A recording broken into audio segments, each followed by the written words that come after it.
Hi, welcome back to another video. Can we all just appreciate a movie that makes you forget everything you have going on in your life? This movie will help you with that. After the events of Endgame, we catch up to Thor. The God of Thunder has joined up with the Guardians of the Galaxy, but soon finds himself feeling lost.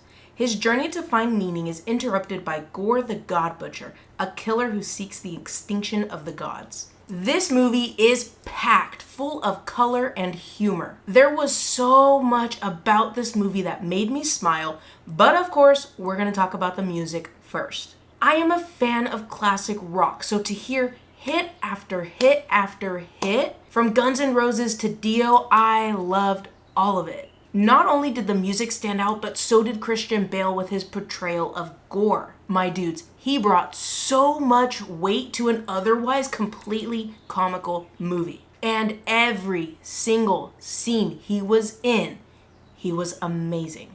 Circling back to the humor, there was so much of it that it actually kind of towed the edge of cringy, over the top, and corny. Now let's talk about the things that I didn't like about this movie. Valkyrie should have had more screen time, and of course I really love the character, but in terms of the story and tone, I really think that they should have given her more screen time over Korg, and I love Korg, but his character is used near entirely for comedic purposes. The movie had inconsistencies, and the Guardians of the Galaxy were in the movie for less than 30 minutes. I know it's a Thor movie. I'm not entirely sure what I was expecting. I really thought they would be with him more throughout the film. And that said, it was really just giving, oh, we've already finished the movie, but this also needs to connect to Endgame, so let's write in the Guardians really quick and be done with it. That's what it felt like. I think the movie could have gone without, but like I said, it needed to tie to Endgame, so they had to be in there. Lastly, and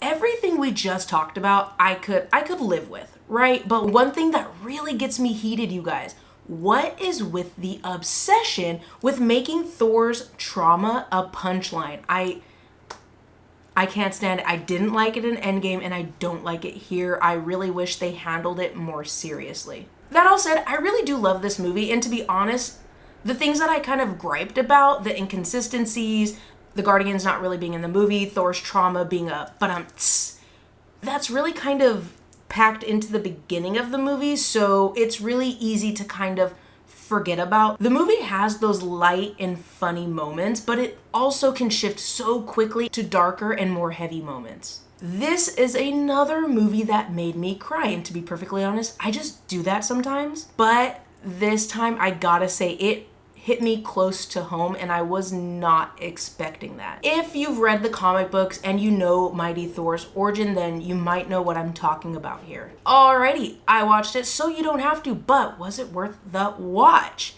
Just like I said with Multiverse of Madness, we are all MCU fans. At this point, it is all mandatory viewing, so of course I have to say yes. Overall, I would say if you enjoyed Ragnarok and you really like that tonal shift from the first two movies to the third one, you'll really love this movie. It really pairs well with Ragnarok. Of course, same director, so you've got that same tone, same energy, same brightness, same looseness with the story.